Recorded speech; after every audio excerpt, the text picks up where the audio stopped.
Buenos días a todos a esta sesión del SUM 2021 Bilbao, concretamente una sesión dentro de la agenda de la transición energética.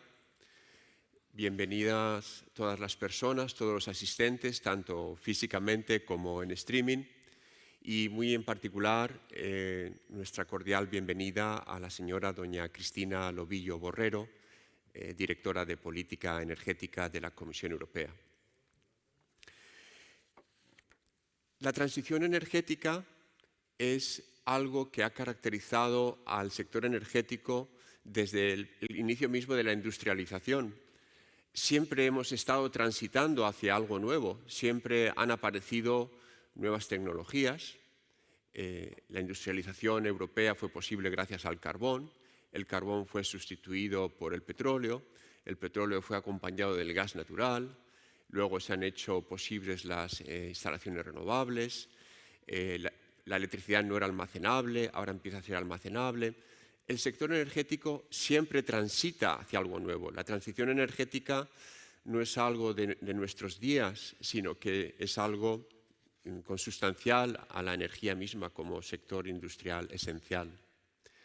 Ocurre, sin embargo, que por exigencias de la descarbonización, para luchar contra el calentamiento global, para luchar contra las consecuencias perniciosas del cambio climático, hoy la transición energética hacia un paradigma limpio y verde ya no es una opción, es algo de supervivencia de la humanidad, de supervivencia del planeta, si queremos conseguir que para finales del siglo XXI la temperatura media del planeta no haya crecido más de 1,5 grados Celsius. Por eso la transición energética en la que estamos ahora no es una transición energética como las anteriores, sino que es una transición energética que nos viene impuesta por las circunstancias. La regulación y la tecnología se retroalimentan. Una buena regulación permite que nazcan nuevas tecnologías y se desarrollen. El impulso de la tecnología hace que la regulación deba ir cambiando. Pero, por desgracia, la regulación no siempre va al mismo ritmo que la tecnología, sino que suele ir a un ritmo mucho más lento. Por eso la transición energética es obra de la regulación, pero también la transición energética es obra de la propia tecnología, del impulso inversor, del impulso empresarial. Todos los sectores energéticos deben transitar. No hablamos de transición eléctrica, hablamos de transición energética. Todos los sectores tienen que ir al unísono, cada uno dentro de las posibilidades que sus propias tecnologías abren.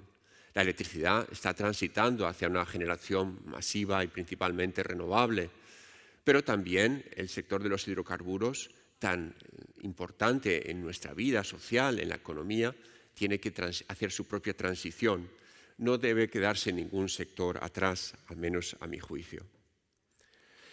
La transición energética es de tal relevancia que muchas instituciones internacionales y nacionales han constituido comisiones sobre este aspecto. Yo me refiero ahora a un pequeño ejemplo. La Asociación Internacional de Abogados, el 20 de octubre, va a constituir una comisión para la Energy Transition para ver qué puede esa asociación aportar.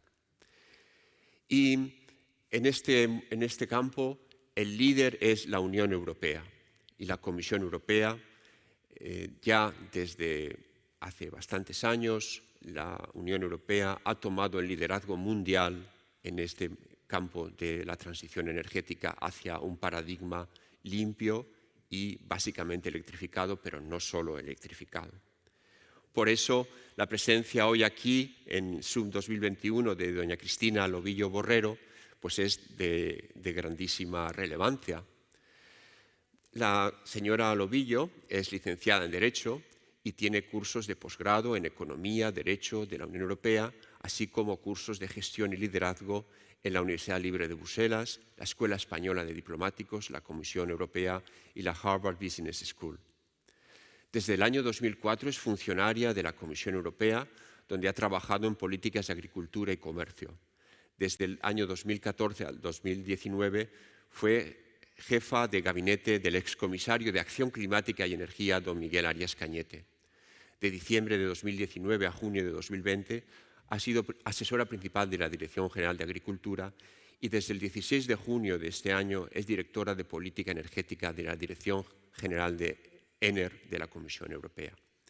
Antes de estos puestos en la función pública, trabajó en la Administración Pública Europea, trabajó antes la señora Lobillo en la Administración Española y en las universidades de Córdoba y Alcalá de Henares. Por eso, dado este amplio e intenso currículum en el campo de la energía y dadas las responsabilidades que tiene actualmente y dado además que son responsabilidades en el seno de la Unión Europea, líder mundial, qué mejor que la presencia de doña Cristina Lobillo para hablarnos de la transición energética. Bienvenida, muchísimas gracias por su presencia entre nosotros, aunque sea virtual por exigencias de los protocolos mismos de la Comisión Europea, no por exigencias suyas personales. Y sin más, pues agradeciéndole efusivamente su disponibilidad y su presencia hoy aquí, querría empezar ya con la primera pregunta. Y yo pensé que para los que somos de derecho y estábamos ya intentando asimilar las directivas del año 2018 y 2019, ya empezábamos a conocerlas, a leerlas, esas miles de páginas, nos anuncian ustedes el Fit for 55 y por eso la primera pregunta sería ¿cuáles son los retos que la estrategia Fit for 55 impone sobre la Unión Europea y sobre España respecto de las exigencias ya de ese cuarto paquete o paquete de invierno? Muchas gracias. En primer lugar, por tu presentación y por haber invitado a la Comisión Europea y en concreto a la Dirección General de Energía a este congreso sobre movilidad urbana sostenible que se celebra en Bilbao. Me habría encantado poder estar ahí físicamente, pero como bien has explicado, todavía tenemos algunas restricciones de movilidad en la Comisión Europea y espero que en los próximos meses podamos volver a una casi total normalidad y en futuras ocasiones podamos reunirnos en persona. Por lo tanto, buenos días a todos desde Bruselas y bueno, encantada de estar aquí con vosotros esta mañana. La pregunta que me planteas, en efecto, es cierto que la Unión Europea siempre hemos tenido un liderazgo mundial en todo lo que se refiere a políticas de cambio climático y energía y transporte. Nosotros, para que os hagáis una idea, en el año 2007 ya empezamos a trabajar en el marco 2020. El porcentaje de reducción de gases de efecto invernadero, el porcentaje de energías renovables en el mix energético de la Unión Europea y también el ahorro energético, las obligaciones de ahorro energético. Como bien has indicado, es cierto que con posterioridad al marco 2020 trabajamos con el marco 2030, que es el que está ahora mismo en vigor. Y bueno, pues yo tuve la ocasión de trabajar como jefa de gabinete del anterior comisario de Acción Climática y Energía, donde bueno, tuvimos la oportunidad de presentar un paquete muy ambicioso de cambio climático y políticas energéticas. Y bueno, en cambio climático creo que nunca es suficiente y esto lo dicen los científicos de Naciones Unidas. O sea, necesitamos más acción en todo lo que se refiere a aquellas políticas que puedan ayudar a la reducción de emisiones de gases de efecto invernadero. Y es por eso que la presidenta de la Comisión Europea, Ursula von der Leyen, presentó su programa de trabajo para este mandato de la Comisión. Y la primera prioridad que ella quiso presentar al Parlamento Europeo y a los líderes políticos del Consejo Europeo, de la Unión Europea, fue precisamente la estrategia del Pacto Verde Europeo. Esta estrategia consiste en una mayor ambición, en particular consiste en reducir las emisiones de gases de efecto invernadero en al menos un 55% en el año 2030 y alcanzar la neutralidad climática en el año 2050. Esto es un salto cuantitativo importante si tenemos en cuenta que en el actual marco 2030 teníamos un objetivo de 40%, por lo tanto son 15 puntos porcentuales más que evidentemente supondrán un esfuerzo muy importante para todos los sectores de la economía, no solo para la energía. Sin embargo, la energía, supongo como todos saben, la producción y el consumo de energía supone el 75% del total de las emisiones de gases de efecto invernadero y por tanto, el esfuerzo que el sector energético tiene que hacer para alcanzar este objetivo es mayor. Los retos a los que se enfrenta la Unión Europea, yo creo que los podemos clasificar en tres pilares, ¿no? Mejor dicho, o sea, tres pilares para afrontar este gran reto que es una ambición climática mayor. Y quizá antes de entrar en esos tres pilares, es importante también mencionar un poco el contexto internacional. Estamos a un poquito, bueno, a un mes, no un poquito menos, a un mes de la denominada COP26 en Glasgow, donde hay un consenso internacional basado en el informe número 6 de la Comunidad Internacional de Científicos de Naciones Unidas, donde, como tú también has indicado, Íñigo, es necesario realizar acciones más ambiciosas en políticas relacionadas con cambio climático si queremos reducir la temperatura a 1,5 grados centígrados. Esto supone también que la Unión Europea, que como digo, siempre ha tenido el liderazgo, y siempre ha tenido el liderazgo en las relaciones internacionales, en las negociaciones, por dos temas muy importantes. Primero, porque siempre hemos tenido los objetivos más ambiciosos. Pero segundo, porque hemos tenido siempre la legislación preparada para reducir o para las emisiones para conseguir esos objetivos, lo cual nos ha dado siempre una credibilidad mayor a la hora de negociar en el contexto internacional. En relación a los tres pilares, o sea, ¿en qué tres pilares hay que intensificar, digamos, nuestra acción para conseguir ese objetivo tan ambicioso? Y aquí el primer pilar serían las políticas relativas al carbono, al precio del carbono, donde la Unión Europea tiene su política, digamos, estrella, que es el denominado ETS, la propuesta relativa a los derechos de emisión, que el pasado 14 de julio se ha presentado una nueva propuesta para un poco, o sea, buscar soluciones para aquellos puntos dentro de este mercado de derechos de emisión que no están funcionando adecuadamente y también para extender la política del ETS a sectores como los edificios y el transporte terrestre. Por otra parte, el segundo pilar serían todas aquellas políticas relativas a estándares u objetivos, y aquí es donde se enmarca la política energética, en particular la directiva de renovables y la directiva de eficiencia energética, que son los ámbitos donde yo trabajo, que tenemos ocasión de explicar ahora con más detenimiento, y un tercer pilar que sería la fiscalidad. Y en este pilar entraría una nueva propuesta de fiscalidad energética y también un mecanismo de ajuste en frontera. Es lo que se llama en las siglas inglesas el CBAM, y que consiste en establecer una tasa en frontera para evitar lo que se llama en inglés el carbon leakage, o sea, para evitar que empresas en la Unión Europea, el riesgo de deslocalización, ¿no? Que empresas de la Unión Europea puedan establecerse en países terceros donde la legislación climática es menos ambiciosa.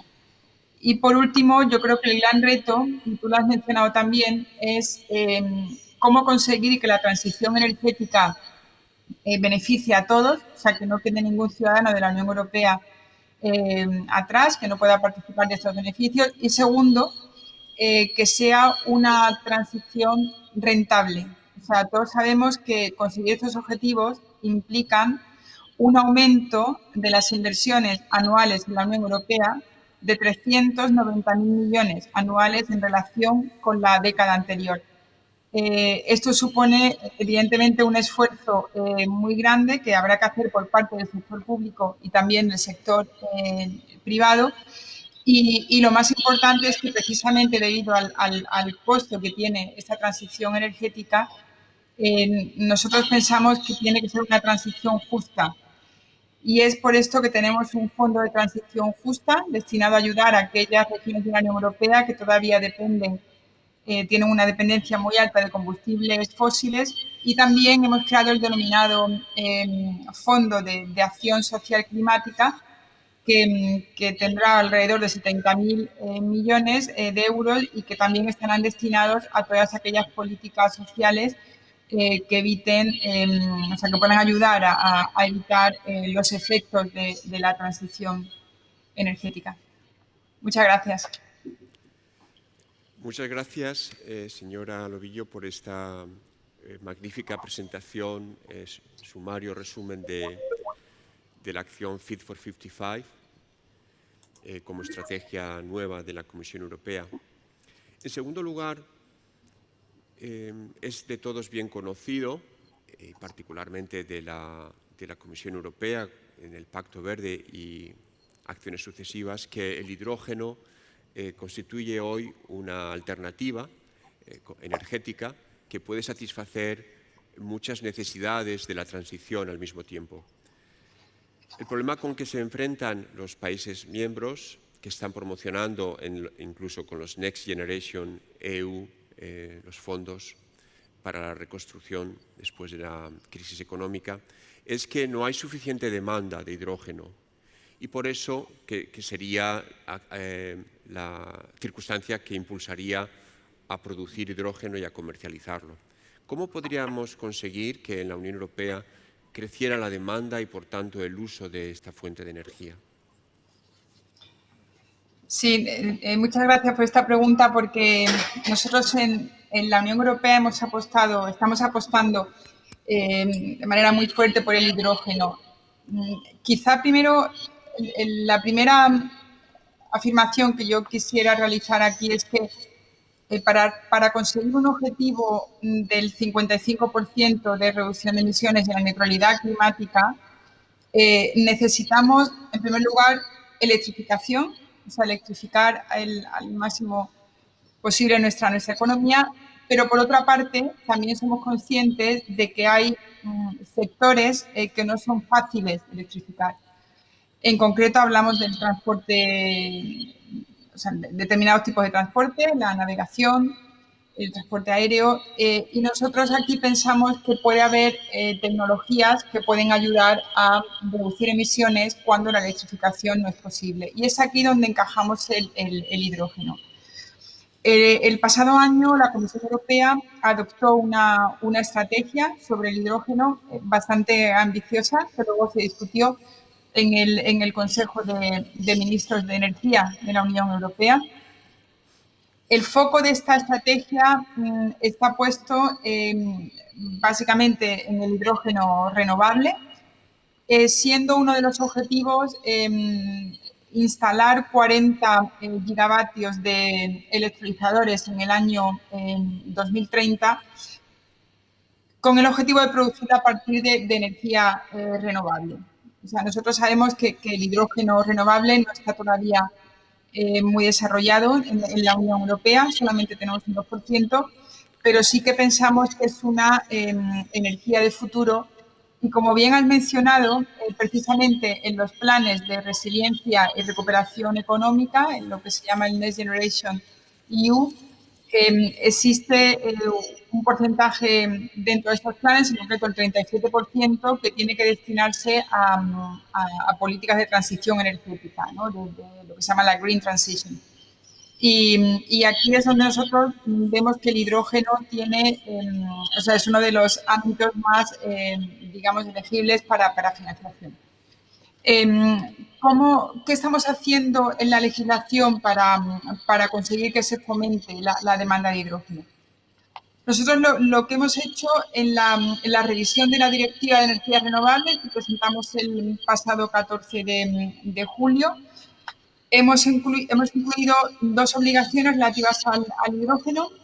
Primero, en el transporte, donde hemos puesto un objetivo del 2,6% del consumo de energía, tiene que ser hidrógeno. Y segundo, en la industria, el objetivo que hemos puesto es que la mitad del hidrógeno utilizado en la industria tiene que ser renovable. O sea, son los dos objetivos que creo que son ambiciosos para un sector que está todavía en puro, o sea, en pleno desarrollo.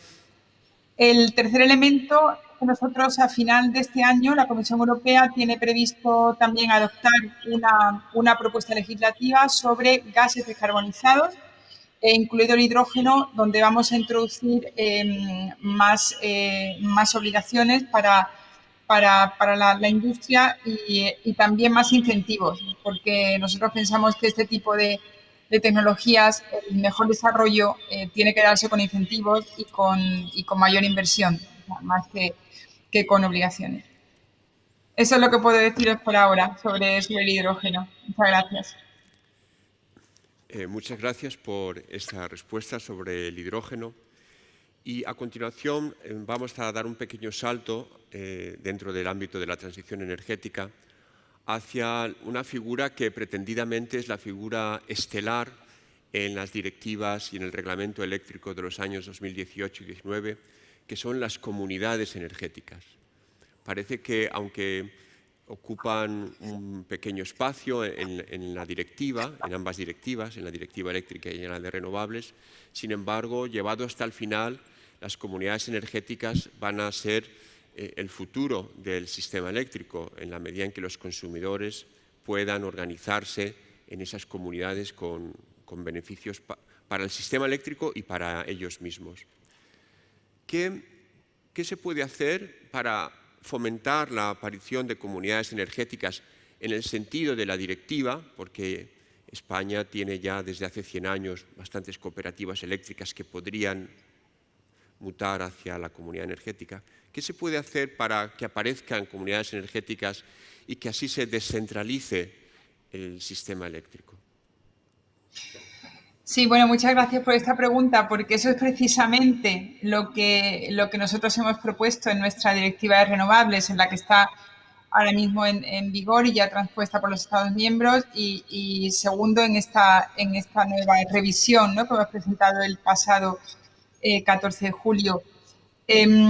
Yo destacaría aquí tres elementos. Primero, el fomento de las comunidades energéticas, que lo regulamos por primera vez en el año 2018.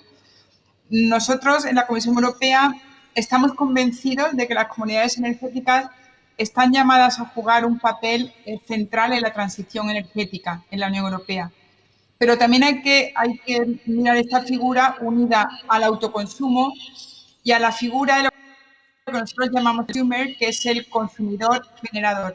O sea, los tres elementos están regulados en la Directiva de Renovables. Y nosotros hemos seguido muy de cerca la transposición de esta directiva en los Estados miembros, o sea, para que en particular podamos fomentar el desarrollo de comunidades energéticas. Los ámbitos en los que estamos trabajando ahora en cooperación con los Estados miembros de la Unión Europea es, en primer lugar, la necesidad de que se levanten todas las barreras injustificadas para el desarrollo de estas comunidades energéticas. Y por otra parte, también en promover la cooperación con los operadores de los sistemas de distribución. O sea, estos nos parecen que son los dos quizá obstáculos más importantes con los que estamos ahora trabajando, como he dicho antes, en cooperación con los Estados miembros. Porque también pensamos que estas son las condiciones que tienen que darse, como bien has dicho, para que avancemos hacia un sistema de descentralización del sistema energético, que ya está en curso. O sea, no empezamos de cero, o sea, ya las bases están puestas desde hace bastantes años en la Unión Europea, pero nosotros consideramos que tenemos que acelerar esta evolución sobre todo en el contexto de los objetivos más ambiciosos que tenemos en el Pacto Verde. Yo confío en que la cooperación de todos los sectores, de los países miembros y de los sectores energéticos, porque eso desde la Comisión Europea no lo podemos hacer solos. Nosotros tenemos la legislación, tenemos la cooperación con los Estados miembros, pero confiamos en que haya que se involucren realmente los sectores energéticos y en particular los operadores de los sistemas de distribución para conseguir el fomento de estas comunidades energéticas. Muchas gracias. Muchas gracias, Cristina, por esta respuesta. Y ahora voy a volver sobre una idea que me preocupa y que ya expuse en la presentación de la sesión, y es que, como muy bien ha señalado la directora de Política Energética, la transición no debe dejar a nadie atrás, no debe dejar a ninguna persona atrás, pero antes tendríamos que intentar que no dejara atrás a ningún sector energético, porque es verdad que la transición es en gran parte electrificación, pero ya ha señalado la directora que hay sectores no electrificables. ¿Y qué podemos hacer, qué puede hacer la Comisión Europea y los Estados miembros para, con medidas concretas, evitar que la opinión pública piense que la transición energética es solo electrificación? En otras palabras, ¿qué hacer para que todos los sectores energéticos se impliquen en la transición? Sí, en efecto, esa es la pregunta quizá más importante. Y yo quisiera aquí repetir algo que he dicho anteriormente, y es que es verdad que la transición energética es sobre todo un incremento de la electrificación, esto es cierto, pero no es suficiente. O sea, nosotros estamos en un escenario de alcanzar la neutralidad climática en el año 2050. Y según nuestros estudios de impacto, en nuestro mix energético, en un escenario de neutralidad climática, nosotros, lógicamente, la electrificación alcanzaría un porcentaje muy elevado, pero también sería necesario el desarrollo de otras tecnologías, como hemos mencionado antes, el hidrógeno, los gases descarbonizados. Tendríamos que desarrollar también lo que se llama las tecnologías de CCS, el Carbon Capture and Storage, que no están muy desarrolladas en la Unión Europea y que serían necesarias. Necesitamos también políticas relacionadas con la agricultura, o sea, con la reducción de emisiones de metano en la agricultura y en el sector energético también. O sea, como digo, esto requiere un cambio radical en la manera en la que producimos, transportamos y consumimos energía. Nosotros pensamos en la Comisión Europea que después de la revolución industrial, quizá la revolución mayor será la de la neutralidad climática en el año 2050, ¿no? Es un mundo donde podríamos hablar de emisiones netas, de cero emisiones, ¿no? Lo cual es un desafío bastante elevado. Pero como bien dices, el gran reto es que nadie se quede atrás. Y nosotros en la comisión, que trabajamos a diario con 27 países, donde, como os podéis imaginar, el nivel de desarrollo de las renovables pues, varía, ¿no? O sea, quiero poner ejemplos, por ejemplo, Dinamarca o Suecia tienen un porcentaje de producción y consumo de renovables bastante alto, mientras que, por ejemplo, países como Polonia tienen todavía una dependencia en suministro energético bastante alta no ya del gas, sino también del carbón, ¿no? Que son, como sabéis, combustibles bastante, o sea, los más contaminantes.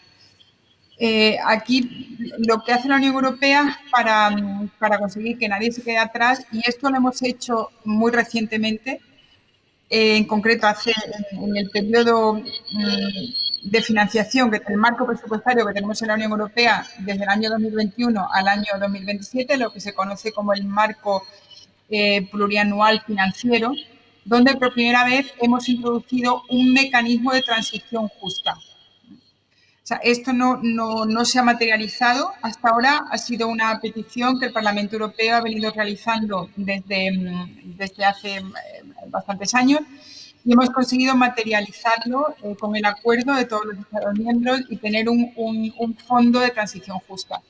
Pero no solo esto. También en el contexto del paquete del pasado 14 de julio, que incluye 13 propuestas legislativas que he explicado antes en los 3 pilares, hemos creado también un fondo de acción social climática. ¿Por qué? Porque nosotros somos conscientes de que la transición energética es muy costosa y somos conscientes de que no todos los países, no todas las regiones en la Unión Europea tienen el mismo nivel de preparación. O sea, y es por esto que nosotros necesitamos apoyar financieramente a todas aquellas regiones que no pueden quedarse atrás. Y no estoy hablando solamente de regiones que dependan del carbón, estoy hablando también de regiones donde hay una industria automovilística potente, ¿no? Donde tienen que hacer también una transición del motor tradicional al motor eléctrico, donde es necesario también nueva formación de los trabajadores. Estamos hablando de el motor tradicional de combustión tiene 1.300 piezas, mientras que el eléctrico tiene 300, ¿no? Luego eso requiere también unas nuevas políticas de formación, ¿no? Para los trabajadores en industrias, y todo esto formaría parte de estos fondos que acabo de mencionar. Por último, también el Next Generation, ¿no? Que EU, que como dice la Unión Europea, ha puesto sobre la mesa nada más y nada menos que 723.000 millones, ¿no? Que tienen que gastarse en 6 años. O sea, evidentemente, a mí no me gusta decir que las crisis son oportunidades. Yo creo que las crisis son crisis, es mejor que no sucedan, ¿no?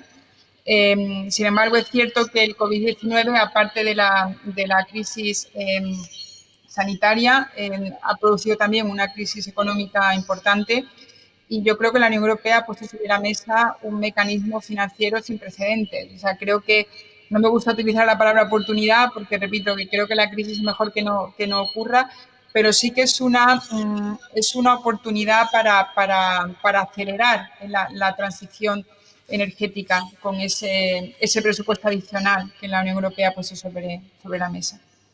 Gracias. Muchas gracias, señora Lobillo. Está siendo una entrevista de grandísimo interés.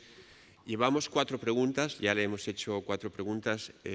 Yo tengo 2 preguntas más preparadas, pero así como las primeras preguntas se han referido exclusiva y principalmente a la transición, nos ha hablado usted del Fit for 55, de la estrategia, de sus propuestas legislativas.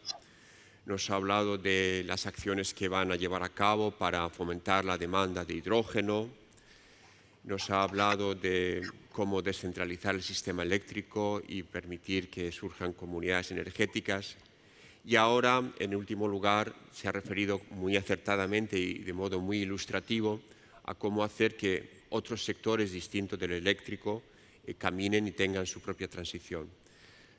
Voy a hacerle ahora una quinta pregunta que cambia un tanto de ritmo, porque en medio de esta transición, en medio de los esfuerzos, ya que en 2019 la nueva presidenta de la Comisión y su comisión hicieron con el Pacto Verde Europeo, con el Green Deal, luego los fondos Next Generation EU, los distintos Estados miembros esforzándose por transponer las directivas del cuarto paquete.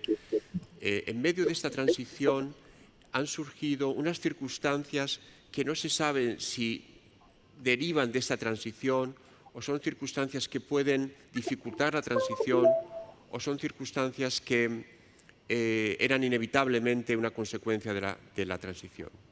Me estoy refiriendo a que los mercados mayoristas, y particularmente el español, están experimentando en estos últimos meses unas importantes tensiones derivadas de un encarecimiento inusitado del precio de la electricidad en los mercados mayoristas. Cada día los españoles nos levantamos, encendemos la radio y a las 8 de la mañana se nos dice que la electricidad alcanza un nuevo máximo. De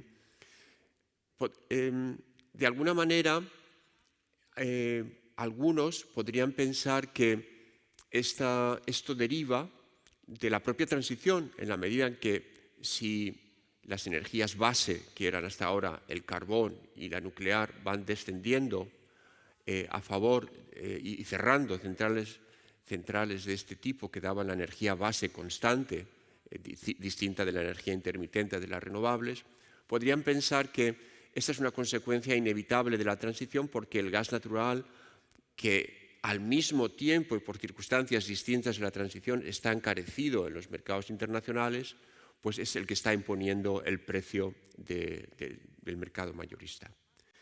La pregunta es, que yo le quiero formular como persona tan autorizada como es al frente de esa dirección de energía, ¿qué puede hacer la Unión Europea para poner freno a este paulatino y creciente encarecimiento del precio de la electricidad en un contexto de transición energética hacia las renovables? ¿Qué podemos hacer? ¿Qué puede hacer la Unión Europea de reforma de los mercados eléctricos para que esto... hemos pedido conexión con... Bien. Bueno, entonces esperamos a que se reconecte. Muy bien. Quiere decir que no ha escuchado la pregunta, ¿no? Muy bien.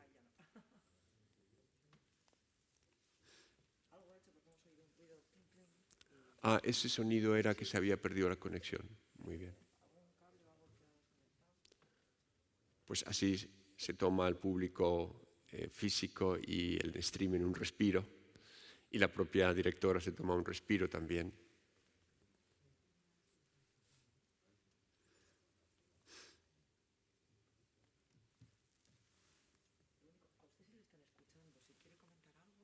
Sí, estaba diciendo que en este proceso de transición han surgido unas circunstancias que no sabemos bien si son consecuencias de la transición o son consecuencias añadidas que no tienen que ver con la transición. El encarecimiento del precio de la electricidad, me refiero. La tensión del mercado internacional del gas natural. Y ahí veo entre el público personas muchísimo más capacitadas que yo para responder a esta pregunta, pero luego tendremos la oportunidad de abrir la palabra para el público una vez que haya terminado la directora. En el fondo... Creo que he vuelto a recuperar la conexión. Espero que... Muy bien. No es que me haya querido escaquearme de la pregunta, ni mucho menos. ha habido un problema de conexión que suele ocurrir casi a diario. Sí, no pasa nada. He escuchado la pregunta perfectamente y bueno, realmente creo que esta pregunta la tengo que afrontar cada día en todos los eventos que tengo. Vamos a ver, me gustaría a lo mejor mencionar 3 elementos. El primero es por qué estamos en esta situación de precios más elevados. Básicamente, el primer elemento es el precio del gas en el mercado global. Estamos ahora en el precio del gas en los mercados globales, ha incrementado un 50%, esto debido a la situación en China y en países asiáticos, que en concreto China está almacenando una cantidad de gas mayor que durante la pandemia, y esa misma actitud también se ha producido en otros países asiáticos. Por otra parte, también hemos tenido menos abastecimiento de gas por países como Rusia, Esto ha hecho pues que el precio de la producción de la electricidad que se produce por medio de gas se haya incrementado. El segundo elemento, y también a menos escala que el precio del gas, son los precios del carbono, que incrementa el precio de la electricidad en un 20%. Hace 7 años el precio del carbono estaba a 5 euros la tonelada y ahora estamos hablando de 65. Por lo tanto, nos podemos imaginar la repercusión que tiene en los precios de la electricidad. Y el tercer elemento es también lo que se llama la recuperación económica. O sea, la recuperación económica ha supuesto un incremento importante en el precio, o sea, en la electricidad en concreto, porque la demanda es mayor. Y eso lo ciframos en un porcentaje de alrededor de un 5 o 6%. Nosotros, la Comisión Europea, estamos trabajando en una comunicación que va a incluir un menú de diferentes medidas que se pueden tomar por parte de los Estados miembros y por parte de la Comisión Europea. Esta comunicación se tiene que adoptar en los próximos días por parte del Colegio de Comisarios. Lo que estamos trabajando ahora es en borradores que no puedo desvelar porque no son documentos oficiales y decididos por el Colegio de Comisarios. Lo que sí puede avanzar es que nosotros tenemos actualmente un diseño del mercado de la electricidad que se creó en su momento, se adoptó por el Parlamento y el Consejo de Ministros, que estaba destinado a conseguir mayor penetración de renovables en el mercado de la electricidad, también a conseguir una mayor transparencia y un mayor protagonismo del consumidor. La presidenta de la Comisión dijo ayer en el plenario, de la sesión plenaria del Parlamento Europeo en Estrasburgo, que la Comisión va a lanzar un estudio para ver si este diseño del mercado eléctrico es el más conveniente o no. El mensaje que tanto la comisaria como la comisaria de Energía como la presidenta de la Comisión han lanzado cada vez que sale el tema de los precios, que es lógicamente el tema de mayor actualidad, es que tenemos que acelerar la transición energética. O sea, si tuviéramos un porcentaje mayor de renovables, evidentemente dependeríamos menos de las importaciones de gas. Nosotros importamos el 90% del gas que consumimos en la Unión Europea y en el mix energético de la Unión Europea el 61% son todavía combustibles fósiles. O sea, luego el mayor elemento que podríamos impulsar para mejorar esta situación es acelerar la transición energética, acelerar las políticas del Pacto Verde de la Unión Europea. Esto con digamos, el principio más importante.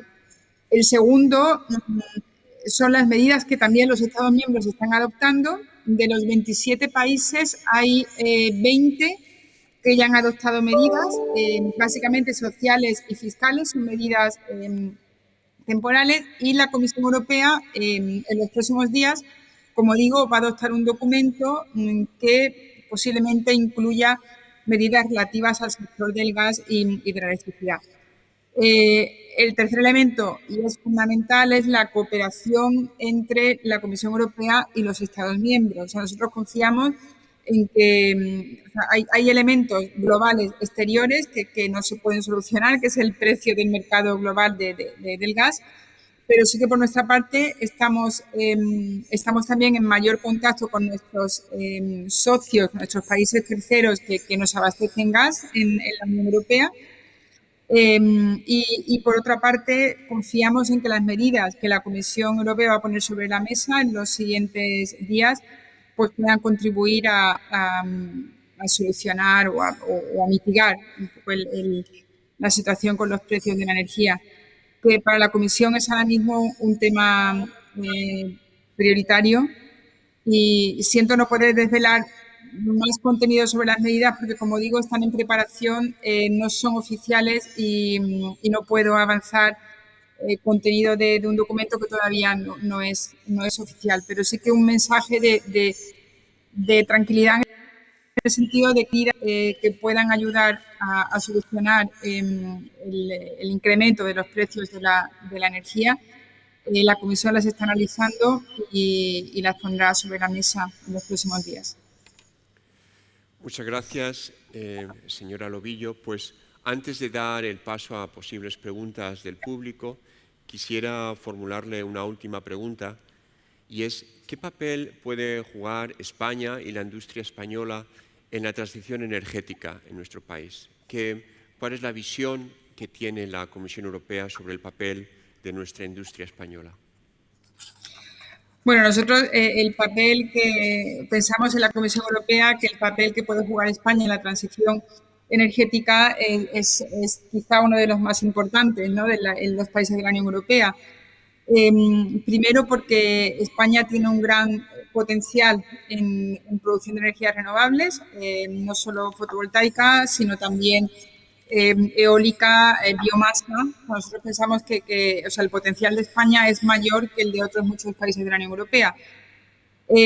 Aquí quiero mencionar en concreto dos planes presentados por España. El primero, el Plan Nacional de Recuperación y Resiliencia, donde España pretende destinar 40% de los 70.000 millones que va a recibir a medidas relativas a la transición verde, ¿no? O sea, al pacto, a los objetivos del pacto verde. Nosotros confiamos, España fue uno de los primeros países que presentó el plan nacional y confiamos en que sea uno de los países que también lleve el liderazgo en las inversiones que son necesarias en estos sectores.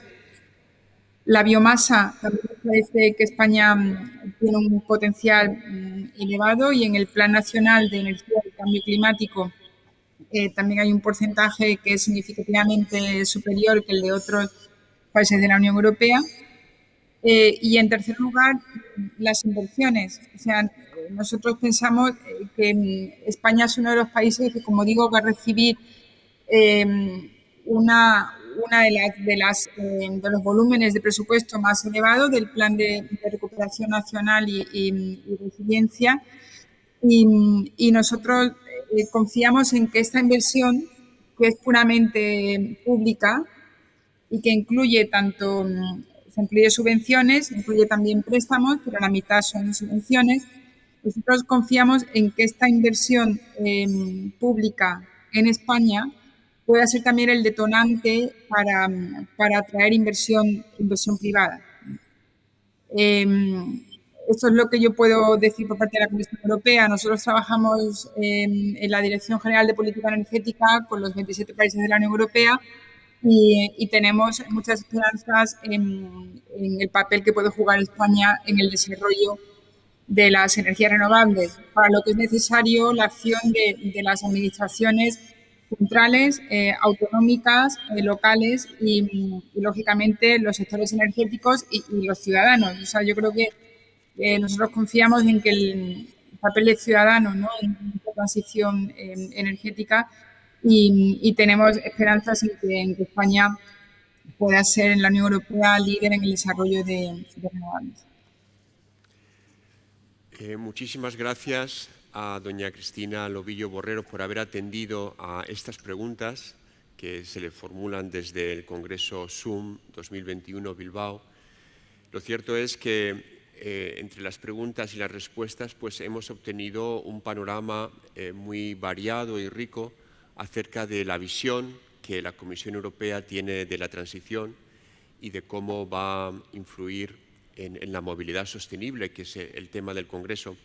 Y, por cierto, pues nos ha abierto los ojos sobre cómo la movilidad sostenible no es solo el coche eléctrico, sino que hay otras muchas vías de movilidad igualmente sostenible. A continuación, quiero dar un turno de palabras si hay algunas personas del público que quieran preguntar, pues creo que ahí está don Juan Andrés Díaz de Ulzurrun, de Enagas, ha levantado la mano.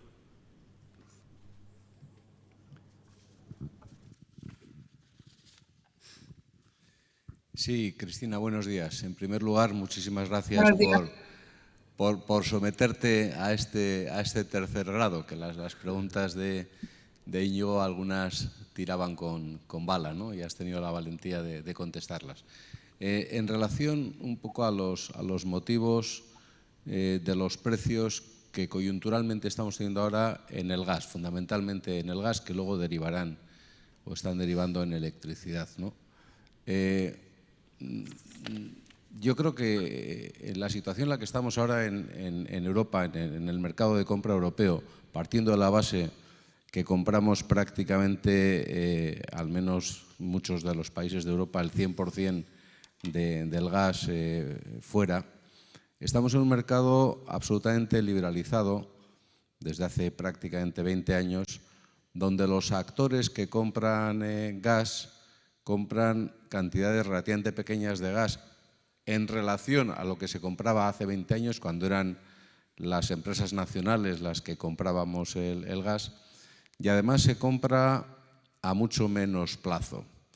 Y eso pues va haciendo que los productores, los que tienen que ponernos gas en el mercado, pues tomen sus decisiones de inversión hacia otros países que sí contratan grandes cantidades y largos plazos. Por ejemplo, pues China lo está haciendo y el gas de Yamal pues abre el Ártico para, mientras no haya hielos, llevarse el gas para allí. O Gazprom construye un gran gasoducto de 50 y no sé cuántas pulgadas hacia China, porque son mercados que compran más y sobre todo compran a más largo plazo, ¿no? Nos estamos quedando ahí un poquito atrás con esa liberalización tan rápida que tuvimos del mercado.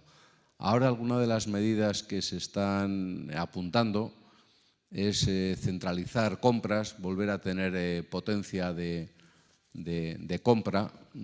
Al menos desde España se ha propuesto eso hacia Bruselas. No sé si de eso, supongo que ahora no podrás decir nada, pero eso es un poco vuelta atrás, ¿no? Es volver a los años 90, es decir, si creíamos en la liberalización del mercado, ¿qué nos está pasando? Y ahora por una coyuntura de algunos meses vamos a tener que echar marcha atrás, ¿no?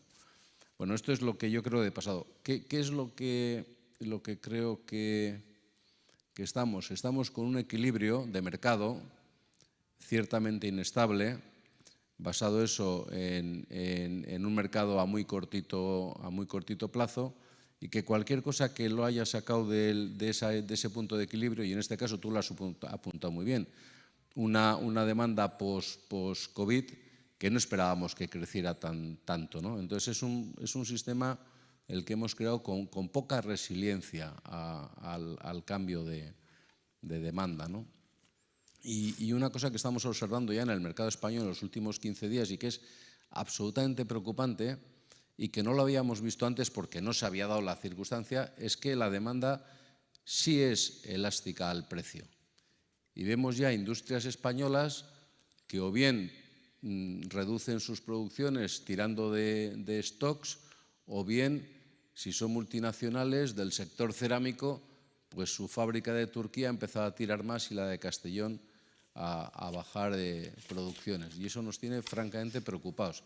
O sea, en un mes hemos pasado de tener un déficit absoluto de gas y en este momento nos estamos quedando, de aquí a fin de octubre, no tenemos sitio en las plantas españolas para todos los barcos que no somos capaces luego de regasificar.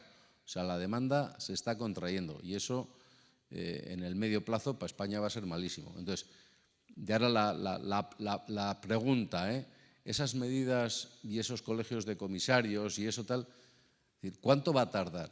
Porque como tarde 2 o 3 meses es dramático. O sea, esto tiene que solucionarse, yo diría que en horas, días, ¿no? Esa es un poco la pregunta. Es decir, ¿estáis trabajando en horas, días o estáis trabajando para el presupuesto del año que viene y veremos segundo trimestre qué pasa? Gracias. No, muchísimas gracias por tu pregunta y por tu análisis, ¿no? Que aquí en la Comisión Europea nosotros hacemos un monitoring diario, ¿no? Del mercado del gas en la Unión Europea y en los mercados internacionales y mucho más intensamente en los últimos días, ¿no? Un par de comentarios. El primero, tiene razón, además de todos los factores que has mencionado, es verdad que nosotros hemos en nuestro monitoring, ¿no?, que hacemos del mercado del gas, también es cierto que el nivel de almacenamiento de gas ahora está cambiando, pero ha sido de un 73% en Europa, cuando normalmente el nivel de storage está al 90%. O sea, es verdad que han sido una serie de factores que lamentablemente han confluido y están produciendo, ¿no?, este pico de los precios del gas y, consecuentemente, en la electricidad. Como bien has dicho, es cierto que hay países que dependen 100% de la importación de gas, ¿no? A ver, has mencionado la posibilidad de compras colectivas. También hay otras, a ver, estoy mencionando ideas que los Estados miembros han puesto sobre la mesa y que han pedido a la Comisión Europea que las analice y que las ponga en marcha. También ha habido otra idea sobre posibles obligaciones sobre almacenamiento de gas. A ver, todas estas medidas ahora mismo se están discutiendo en el Colegio de Comisarios y no es una cuestión de meses, es una cuestión de días, posiblemente la próxima semana. O sea, llevamos trabajando un mes en todas estas medidas y lo que, bueno, como bien has dicho, no puedo revelar más porque no son oficiales, no está decidida por el Colegio de Comisarios, pero nosotros, en la Dirección General de Política Energética, hemos analizado todas las medidas posibles y luego también yo creo que hay que distinguir otro elemento importante. Nosotros estamos en una crisis coyuntural. Muchos mencionan la seguridad de abastecimiento. Bueno, nosotros tenemos un reglamento sobre seguridad de abastecimiento en la Unión Europea, ¿no?, que funciona y que lo que tenemos que hacer es aplicarlo mejor. O sea, son dos temas diferentes. Una es la seguridad de abastecimiento y otra es cómo paliar la subida de los precios del gas. Estos dos elementos que tú has citado, compras colectivas, como he dicho, hay países de la Unión Europea que los han demandado a la Comisión. Estamos analizando todas las posibles opciones y bueno, pues el Colegio de Comisarios, en su soberanía política, tomará la decisión, pero sí que te puedo asegurar que no es una cuestión de meses, es cuestión de días. Gracias. Muchas gracias a doña Cristina Lobillo. ¿Hay alguna pregunta más? Sí, ahí al fondo. Si puede, por favor, se presenta. Sí. Hola, soy Beatriz Baldó de Petronor, de la refinería de aquí de Bilbao. Es que está hablando de la transición energética, de que el futuro es la electrificación, la reducción de los combustibles fósiles, y dentro de esta descarbonización sí me gustaría ver, quizás está dentro de esas medidas, si hay algún plan acerca de los biocombustibles, que bueno, son también de menores emisiones de CO2, y a ver si va a haber dentro de las medidas algún avance de los biojets, los biocombustibles para el transporte, incluso ver si puede incluirse el transporte marítimo dentro de esa reducción de emisiones. Luego cada país, cada Estado miembro lo transpondrá de alguna manera, pero bueno, a ver si dentro de esas medidas va a haber alguna senda que podamos tener de previsión para todos. Eso requiere mucha inversión también. Bueno, pues a ver si nos podía comentar algo. Muchas gracias. Sí, en efecto, bueno, sí, o sea, está en la Directiva de Renovables que hemos adoptado el pasado 14 de julio, donde los biocarburantes forman parte de esta revisión de la directiva. Quizás hay un elemento importante que es el más importante que hemos introducido en la revisión de la Directiva Renovables. Y es que hemos introducido un objetivo de consumo de energías renovables vinculantes en el sector del transporte, que es del 13%, lo cual supone un paso cuantitativo en relación al porcentaje que tenemos actualmente. Dentro de los biocarburantes tenemos que distinguir entre los de origen biológico, origen no biológico, y aquí el elemento nuevo que hemos introducido es el hidrógeno, con un objetivo del 2,6%. Nosotros en la Unión Europea, como bien has dicho, y esto es es un tema fundamental. La legislación lo que crea es la predictabilidad, ¿no?, para las inversiones, o sea, lo que se llama en inglés esta predictability, ¿no?, que es lo que nosotros perseguimos con la puesta en marcha de nuestra legislación, que haya un marco legislativo claro que permita atraer las inversiones.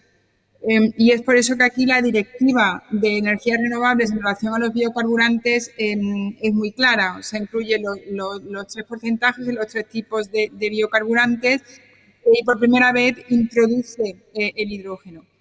Otro tema al que te has referido es cómo introducir el transporte marítimo en el ETS. Bueno, precisamente también el 14 de julio, en una de las medidas relacionadas con el Emission Trading Scheme, la propuesta relativa a los derechos de emisión, se incluye también el transporte marítimo y el transporte aéreo. Luego, yo creo que son los dos pilares, por una parte, los biocarburantes, en la revisión de la Directiva de Renovables, con un porcentaje nuevo de renovables en el sector del transporte, y por otra parte, la inclusión del sector de la navegación, el sector aéreo, en el sistema del ETS. Eso es lo que ha presentado la Comisión Europea, que es muy ambicioso, pero ahora es necesario que el Parlamento y el Consejo de Ministros, en ese proceso de colegislación, lleguen a un acuerdo lo antes posible, y ahí sí que es posible que pueda variar los porcentajes que ha propuesto la Comisión. Pero nosotros hemos puesto esos porcentajes basados en los estudios de impacto que hemos realizado previamente. Pero sí, todo está en la directiva y también en la revisión del ETS. Gracias. Muy bien, muchísimas gracias a la persona que ha preguntado de Petronor y, por supuesto, muchísimas gracias a doña Cristina Lobillo Borrero. Ya no vamos a abusar más de su disponibilidad. Ciertamente no ha habido cuestión de la transición energética que usted no haya abordado en sus respuestas. Han sido unas respuestas muy completas, nos han proporcionado una visión panorámica e incluso detallada de todo aquello que está en manos de la Comisión Europea para la transición. Y si había alguna cuestión que no había quedado contestada por usted, pues gracias a las dos preguntas sobre biocombustibles y sobre las medidas para atajar las tensiones en el mercado de gas natural, pues han sido oportunamente planteadas por el público. Aquí hoy hemos hablado de cómo hacer que la legislación puesta en marcha y que está por venir en el Fit for 55 contribuya a la transición. Hemos hablado también del hidrógeno, que es un vector esencial en esa transición. La electrificación por renovables y la eficiencia energética, las comunidades energéticas, la descentralización del sistema eléctrico. Se ha hablado de algo muy importante aquí, que es la transición de otros sectores del eléctrico. El caso de los biocombustibles es muy importante, pero los gases descarbonizados que ha mencionado la señora Lobillo varias veces también es muy importante. Y, por último, las dos últimas cuestiones relativas a cómo la regulación necesita proporcionar un equilibrio entre seguridad y estabilidad, pero también capacidad de reaccionar. Por eso se postulaban una reacción más rápida por parte de la Comisión Europea en los mercados para que sus medidas lleguen cuanto antes mejor y por supuesto, en defensa de los consumidores, de la transparencia del mercado. Gracias también, por último, en relación con la pregunta sexta, por abrirnos los ojos acerca de cómo los fondos europeos deben contribuir al surgimiento y al nacimiento de inversión privada, y la inversión privada necesita de marcos claros, transparentes, que son los que la Comisión Europea está luchando por establecer y fijar, y ayudando a los Estados miembros a que proporcionen también seguridad, estabilidad para esa inversión. En definitiva, ha sido una entrevista muy completa, con unos temas de grandísimo interés, y muchísimas gracias en nombre del Congreso SUM Bilbao 2021 a la señora doña Cristina Lobillo Borrero por su disponibilidad en esta mañana. Muchas gracias y os deseo todo tipo de éxitos en este congreso y espero de verdad que la próxima vez pueda viajar en persona. Muchas gracias. Gracias. Hasta pronto. Adiós.